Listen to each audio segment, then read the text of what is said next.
लेकिन प्रदेश नेतृत्व ने और जिला नेतृत्व ने अपनी पूरी भूमिका निभाई। कि बहन जी ने ऐसा निर्णय लिया है कि उपचुनाव लड़ने का कोई मतलब नहीं है। सत्ता का दुरुपयोग जिस तरह से किया गया है,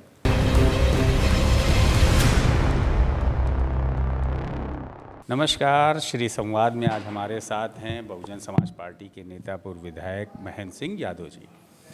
हम बात करेंगे मौजूदा सियासत की, मौजूदा हालात की।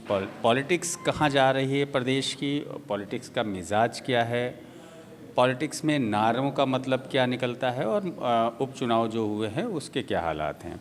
आपका बहुत बहुत स्वागत है। धन्यवाद अखिल जी। सबसे पहले तो अगर हम बात शुरू करते हैं उपचुनाव से। उपचुनाव हुआ, रिज़ल्ट आया, रिज़ल्ट में बहुत अनुकूल परिणाम नहीं आए आपके हिसाब से, आपकी पार्टी के हिसाब से। जी, ये सही है कि पार्टी के अनुकूल परिणाम नहीं रहे, लेकिन फिर भी कुछ सीटों पे पार्टी ने अच्छा प्रदर्शन किया और पार्टी के प्रत्याशियों ने अच्छे वोट प्राप्त किए। आपकी नेता मायावती जी ने कल एक बयान दिया है कि हम भविष्य में उपचुनाव नहीं लड़ेंगे। इसको किस तरह से लेते हैं, वो क्यों नहीं लड़ेंगे? देखिए, आप समझ सकते हैं कि उपचुनाव का जिस तरह से माहौल रहा, सत्ता ने जिस तरह से प्रशासन का दुरुपयोग किया, इन्हीं सब को देखते हुए मैं समझता हूँ कि बहन जी ने ऐसा निर्णय लिया है कि उपचुनाव लड़ने का कोई मतलब नहीं है। क्या आपको लगता है कि नेता इस तरह से अगर चुनाव का बहिष्कार कर दें तो व्यवस्था में सुधार होगा? नहीं, सुधार तो नहीं होगा। इससे सुधार का रास्ता तो चुनाव ही है, लेकिन फिर भी अब बहन जी ने जो निर्णय लिया है तो कुछ सोच के लिया होगा। अच्छा, चुनाव परिणामों को आप किस तरह से देखते हैं? जो परिणाम आए हैं, जैसे कुंदर की जैसी सीट जहाँ पे 65% मुस्लिम मतदाता थे, वहाँ पे 12 मुस्लिम प्रत्याशी लड़ रहे थे, वो सिंगल हिंदू प्रत्याशी था, भाजपा का प्रत्याशी थे, वो चुनाव जीते और अच्छे मार्जिन से जीते। उसको किस तरह से ले रहे हैं? चुनाव में 9 में से 7 सीटें भाजपा जीतती है, 2 सपा जीतती है। देखिए, चुनाव में अल्टीमेटली किसी भी पार्टी का कोई भी प्रदर्शन हो, वो चाहे उपचुनाव हो चाहे आम चुनाव हो, हमेशा जनता का जनादेश होता है और उसका सम्मान सभी को करना चाहिए। अखिलेश यादव ने कहा कि हमारे मतदाताओं को तो वोट ही नहीं डालने दिया गया। कुंदर की जैसी सीट पे 13% मतदान हमारे बूथों पे हुआ, भाजपा के बूथों पे 90% मतदान हुआ। उसमें कहीं ना कहीं पक्षपात का उन्होंने यहाँ तक कहा कि अगर कायदे से फॉरेंसिक जांच की जाए ईवीएम की तो पता चल जाएगा किस उंगली ने बटन दबाया। देखिए, फॉरेंसिक जांच की तो कोई अभी तक व्यवस्था नहीं हुई है ऐसी, लेकिन अखिलेश जी अगर ऐसा कुछ कह रहे हैं तो उसका कुछ मतलब होगा उनकी नज़र में। बड़े नेता हैं और अगर उनका ऐसा आरोप है तो यदि संभव हो तो उसकी जांच भी हो सकती है। जैसे बसपा की हम बात कर रहे हैं, बसपा इस चुनाव में 9 सीटों पे कहीं भी बड़े नेता ने कोई रैली नहीं की, कोई जनसभा नहीं की, प्रत्याशियों के समर्थन में कोई मीटिंग नहीं की। वो क्या वजह रही कि चुनाव ही इतना नर्वस तरीके से लड़ा बसपा ने? नहीं, ऐसा नहीं है। हमारा प्रदेश का नेतृत्व पूरा लगा हुआ था और जिले का संगठन लगा हुआ था, तो राष्ट्रीय नेतृत्व जरूर उपचुनाव में नहीं आया कहीं, लेकिन प्रदेश नेतृत्व ने और जिला नेतृत्व ने अपनी पूरी भूमिका निभाई। चुनाव से पहले प्रदेश में कई बड़े नारे चले। एक नारा चला, बटोगे तो कटोगे। मुख्यमंत्री योगी आदित्यनाथ ने नारा दिया, उस नारे ने देश में एक लहर बनाई भाजपा के लिए। उसके फेवर में फिर प्रधानमंत्री ने एक लाइन दी, एक हैं तो सेफ हैं।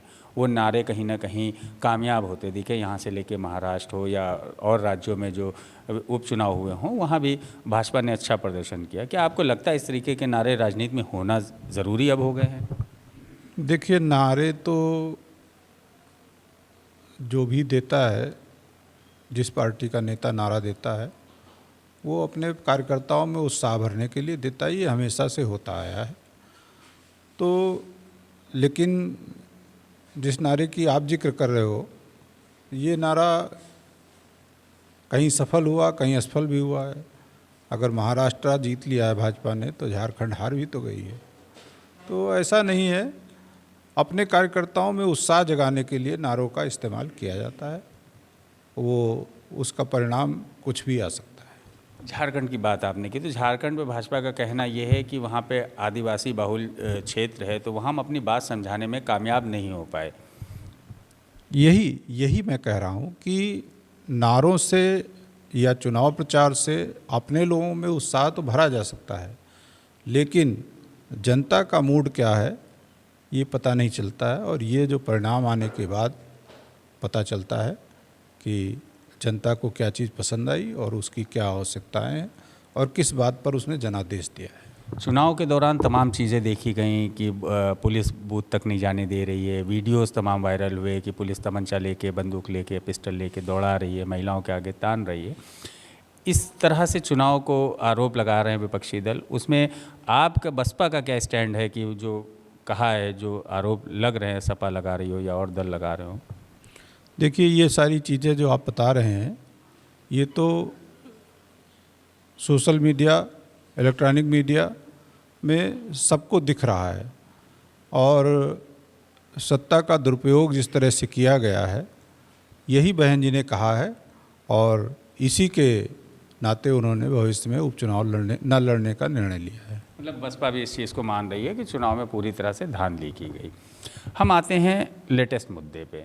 अभी कल संभल में एक बड़ी घटना हो गई, सर्वे मस्जिद के सर्वे के दौरान एक हादसा होता है और पथराव होता है पुलिस के ऊपर, उसमें 4 लोगों की मौत हो जाती है, 3 कल तक थे और एक रात में डेथ हो गई। उसमें किसकी गलती मानते हैं आप? पुलिस और पब्लिक के बीच में दंगा हुआ, जैसे बहराइच में हुआ, तो पूरब से लेकर पश्चिम तक ये हिंसा हुई है, किसमें, संभल वाली घटना में किसको आप मानते हैं दोषी? देखिए, उसमें दोनों दोषी हैं। जो जनता उग्र हुई वो भी दोषी है, प्रशासन के लोग जो अपनी बात समझा नहीं पाए जनता को वो भी दोषी हैं। प्रशासन के लोगों को चाहिए था कि सौहार्दपूर्ण माहौल में सर्वे का काम किया जाता और लोगों को उसका मकसद समझा के कि सर्वे किस लिए हो रहा है, किसके आदेश से हो रहा है, क्या आवश्यकता है सर्वे की, ये बातें जनता तक पहुंचानी चाहिए थी और जनता के लोगों को अपने विश्वास में लेकर तब ये सब काम करना चाहिए। नहीं, सर्वे तो शांतिपूर्ण तरीके से हो गया था। सर्वे एक दिन पहले हुआ था, चूंकि रात हो गई थी तो कुछ सर्वे बाकी रह गए, सुबह 6 बजे से उन्होंने पूरा किया। सर्वे शांतिपूर्ण हो गया था, टीम वापस जा रही थी, तभी अचानक 3 तरफ से पब्लिक एकदम से आ चुकी, और ज़्यादातर सब नौजवान और मिडिल क्लास या कामगार लड़के उसमें शामिल थे, कोई बड़ा चेहरा उसमें नहीं था। कहीं ना कहीं उसमें 3 ट्राली पत्थर बरामद हुए, बड़े लेवल पे छतों से पथराव किया गया, तो कहीं ये लग रहा था सुनियोजित है। पुलिस का कहना ये था कि उकसाया गया इनको करने के लिए। तो इसमें बिल्कुल ऐसा है कि उस घटना के पीछे कोई न कोई ज़रूर होगा, क्योंकि प्रशासन को उसका काम करने देना चाहिए था। मैं ये कह रहा था कि प्रशासन ने लोगों को विश्वास में नहीं लिया। लोगों को विश्वास में लेके प्रशासन अपना काम करता तो ज़्यादा अच्छा होता। नहीं, प्रशासन काम करता, लेकिन कहीं ना कहीं प्रशासन का भी तो फेलवर हो सकता है कि प्रशासन को इतनी बड़ी भीड़ इकट्ठा हो गई, उनकी एलआईयू और पुलिस, इलाकाई पुलिस को ये भनक तक नहीं लगी कि इतनी भीड़ इकट्ठा हो रही है। जी, ये भी एक दृष्टिकोण से सही है कि जो लोकल इंटेलिजेंस था उसका फेल्योर है कि लोगों ने इतनी तैयारी कर ली पुलिस पर अटैक करने की और इंटेलिजेंस ने पुलिस को और प्रशासन को ऐसी खबर नहीं दी। तो अब हम बात करते हैं आपके राजनीतिक कैरियर की। आप पहले सपा में रहे, फिर भाजपा में रहे और अब बसपा में हैं। आगे की क्या रणनीति आपकी है और पॉलिटिकल आपका विज़न क्या है? देखिए, जहाँ तक विभिन्न पार्टियों का आपने नाम लिया तो मैं आपको बताना चाहूँगा कि समय और परिस्थितियाँ ऐसी बनी कि मुझको सपा छोड़नी पड़ी और पुनः आपको पता है कि 2022 में विधानसभा के चुनाव के समय भारतीय जनता पार्टी ने हमारी सीट पे बाहरी प्रत्याशी को लड़ाने का काम किया और मैंने बर्दाश्त कर लिया कि चलो पार्टी का निर्णय है, देखा जाएगा। लेकिन पुनः जब फिर से 24 में भी मेरे साथ अन्याय हुआ तो मुझको भारतीय जनता पार्टी भी छोड़नी पड़ी और बहुजन समाज पार्टी से मैं चुनाव लड़ा। वर्तमान में मैं अभी बहुजन समाज पार्टी में ही हूँ, लेकिन जिस तरह का प्रदर्शन, पार्टी की नीतिगत विचारधारा और ये सब जो है, इसमें कुछ समझ में नहीं आ रहा है। भविष्य में अगर पार्टी के अंदर और बाहर कुछ चीज़ें ठीक होती हैं तो हो सकता है मैं भविष्य में इस बहुजन समाज पार्टी में ही रहूं और चुनाव लड़ूं। लेकिन अगर ऐसा नहीं होता है तो फिर मजबूरी में फिर से पार्टी बदलनी पड़ेगी। एक बड़ा इंटरेस्टिंग किस्सा आपकी ही लोकसभा क्षेत्र में और आपकी जनसभा के दौरान हुआ था। आकाश आनंद बसपा के फायर ब्रांड एकदम नेता बन रहे थे, उनकी जनसभाएं लोग बहुत पसंद कर रहे थे, उनके भाषण पसंद कर रहे थे, लेकिन आपकी जनसभा के दौरान उन्होंने जो भाषण दिया उसके बाद उन पे मायावती ने बैन लगा दिया। क्या ऐसा हुआ था उस जनसभा में? और उनके ऊपर मुकदमा आपके ऊपर भी लिखा गया था, उनके ऊपर भी लिखा गया था। ऐसा क्या हुआ था और फिर उसके बाद उनको बैक क्यों किया गया था? यहाँ तक कि मायावती ने उनको अपना उत्तराधिकारी और अपने संगठन से तक से हटा दिया था। देखिए, वो कुछ थोड़ा सा उत्साह में ज़्यादा बोल गए थे, ये ज़रूर है, लेकिन बहुत बड़ी कोई बात ऐसी नहीं थी। और बहन जी ने निर्णय लिया तो उस पर मैं कोई कमेंट नहीं करूँगा, लेकिन उस निर्णय का हमें बहुत नुकसान हुआ, ये सही है। उस निर्णय का आपको काफ़ी नुकसान उठाना पड़ा था। अगर वो निर्णय ना लिया होता उन्होंने तो शायद आपकी सीट। मैं पूरी तरह से भारतीय जनता पार्टी के सामने फाइट में था और उस निर्णय के बाद, बहन जी के उस निर्णय के बाद ही हमारा चुनाव पूरी तरह से पलट गया। और मैं ये कह सकता हूँ कि जो जीती हुई सीट थी उसकी बजाय मुझे 3rd नंबर पे पहुँचना पड़ा। बिल्कुल, जो जीती हुई सीट थी, क्योंकि माहौल पूरा आपके फेवर में था, बना हुआ था वहाँ पे, और उस तरीके से जो एक बयानबाजी हुई और एक निर्णय बसपा सुप्रीमो ने लिया, अचानक से लिया, और उसके बाद से फिज़ा बदल गई। तो क्षेत्र में इस तरीके की कोई चर्चा चुनाव के दौरान नहीं हुई कि बसपा के ख़िलाफ़ आपके कार्यकर्ताओं ने कभी कहा हो कि ये गलत हुआ? नहीं, करते हैं तमाम लोग अपने अपने हिसाब से अपनी अपनी बात करते हैं उसमें, लेकिन अब जो समय बीत गया उसकी क्या चर्चा की जाए। बिल्कुल, आपके क्षेत्र में मौजूदा जो आपके राजनीतिक विरोधी कह लें या मौजूदा जनप्रतिनिधि हैं, क्षेत्र के विकास की अगर हम बात करें तो क्या स्थिति है वहाँ पे? कहीं कुछ नहीं है, लोगों के छोटे छोटे काम नहीं हो पा रहे हैं थाना तहसील ब्लॉक में। और आज जिस जनता ने उनको सर माथे पर बैठाया था वो पूरी तरह से हताश और निराश है और भविष्य में जब भी चुनाव होगा तो वो नया विकल्प तलाशेगी। आपकी एक चीज़ क्षेत्र में बड़ी चर्चित रहती है कि आप पहली बार विधायक बने थे, उसके बाद से जो आपने पब्लिक से मिलने का रूटीन शुरू किया, अपने कार्यालय पे बैठने का शुरू किया, लोगों से मिलने का, वो आज भी लगातार आपका जारी, और आपका एक समय निर्धारित है कि आप वहाँ होते हैं, उपलब्ध होते हैं, लोगों की समस्याएं सुनते हैं और हद तक उसको निपटवाने की कोशिश करते हैं। इसको किस तरह से मैनेज कर पा रहे हैं आप? देखिए, मैं तो सिर्फ इतना कहना चाहूँगा कि वर्तमान समय में ज़्यादातर राजनीतिक लोग राजनीति को अपना धंधा बना लिए हैं। मैं अपने बारे में आपको बताना चाहूँगा कि राजनीति मेरा पेशा नहीं है, राजनीति मेरा शौक़ है और जनता की सेवा करना ये अपने शौक़ की वजह से मैं कर रहा हूँ, ये इसीलिए मैं कर पा रहा हूँ। आपने 20वां विधानसभा लड़ा, फिर सीतापुर लोकसभा आपने लड़ा, दोनों में डिफरेंस क्या आया? और दोनों के चूँकि मतदाताओं में भी अंतर आ जाता है, वो 3 लाख के आसपास के मतदाता होते हैं और ये काफ़ी ज़्यादा होते हैं, दोनों में अंतर क्या आया और क्या आपको चैलेंजिंग हुआ? नहीं, निश्चित रूप से लोकसभा का क्षेत्र बहुत बड़ा होता है और विधानसभा का क्षेत्र बहुत छोटा है।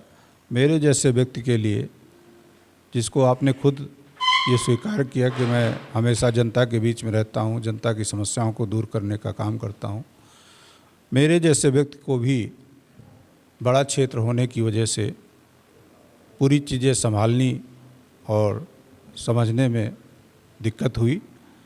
समय कम था, लेकिन फिर भी मैंने बहुत अच्छा चुनाव लड़ा और सारी चीज़ें होने के बावजूद भी जितना संभव था उतना अच्छा प्रदर्शन किया गया। आप संधीला तहसील क्षेत्र से बिलोंग करते हैं, बिस्वा आप कैसे पहुँचे?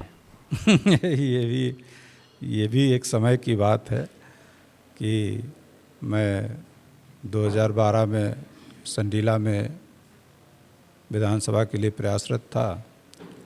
उस समय संयोग से समाजवादी पार्टी ने मुझको टिकट न देकर भारतीय जनता पार्टी के एक पूर्व विधायक जी थे, उनको बुलाकर टिकट दे दिया और इसीलिए मैं समाजवादी पार्टी छोड़ के भारतीय जनता पार्टी में चला गया। समय आया, भारतीय जनता पार्टी ने भी टिकट नहीं दिया मुझको, लेकिन मैं 14 में फिर पार्लियामेंट के लिए सीतापुर चला गया था, क्योंकि संडीला जो है वो मिश्र एक सुरक्षित सीट में है। तो जब सीतापुर चला गया तो पार्लियामेंट का टिकट तो नहीं मिला, लेकिन विधानसभा का टिकट भारतीय जनता पार्टी ने हमको बुला के बिस्वा जैसी सीट पे दिया और उसको मैंने जीतने का काम किया। और बिस्वा में विधायक रहते हुए मैं समझता हूँ कि जितना बन पड़ा मुझसे उतने विकास कार्य भी करवाए और जनता के सुख दुख में शामिल हुए। उसी का परिणाम ये था कि विपरीत परिस्थितियों में भी तमाम लोग हमारे साथ खड़े हुए हैं और आज भी लोग खड़े हुए हैं और लोगों की ये इच्छा है कि 27 में वो हमको विधानसभा में देखना चाहते हैं। आप भाजपा से विधायक थे और बिस्वा जैसी सीट मुस्लिम बाहुल सीट है, वो कैसे आपने उसको जीता?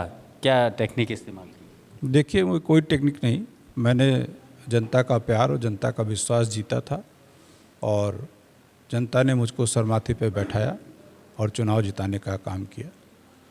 आज आप अगर जाएंगे बिस्वा में तो कोई हिंदू मुस्लिम की बात नहीं होती है। एक तरफ से सभी लोग ये कहते हैं कि विधायक जी बहुत अच्छे हैं। मैंने कोई भेदभाव नहीं किया और जो मेरे तक आ गया उसकी समस्या को दूर करने का काम किया। इसी नाते लोग मुझे पसंद करते हैं और फिर से विधानसभा में देखना चाहते हैं। आप अगर भविष्य में आपको मौका मिलता है, आप टिकट अपनी राजनीतिक भूमि बिस्वा को ही बनाएंगे या क्षेत्र चेंज करने का भी विचार है आपका कभी? ऐसा कोई विचार तो नहीं है, लेकिन फिर भी परिस्थितियां जैसी बनेंगी देखा जाएगा। क्योंकि मैंने पार्लियामेंट लड़ा है तो वहाँ जो 5 विधानसभा हैं उनमें मैं कहीं भी लड़ सकता हूँ, ऐसी परिस्थिति है। बिल्कुल। तो आपने सुना, ये थे हमारे साथ महेंद्र सिंह यादव जी, जिन्होंने अपनी राजनीतिक कर्म के बारे में, राजनीतिक तैयारियों के बारे में, क्षेत्र के बारे में भी बात की और मौजूदा राजनीतिक हालात पे भी बात की। हम आपसे फिर मिलेंगे एक नई शख्सियत के साथ। तब तक आप देखते रहिए श्री न्यूज़।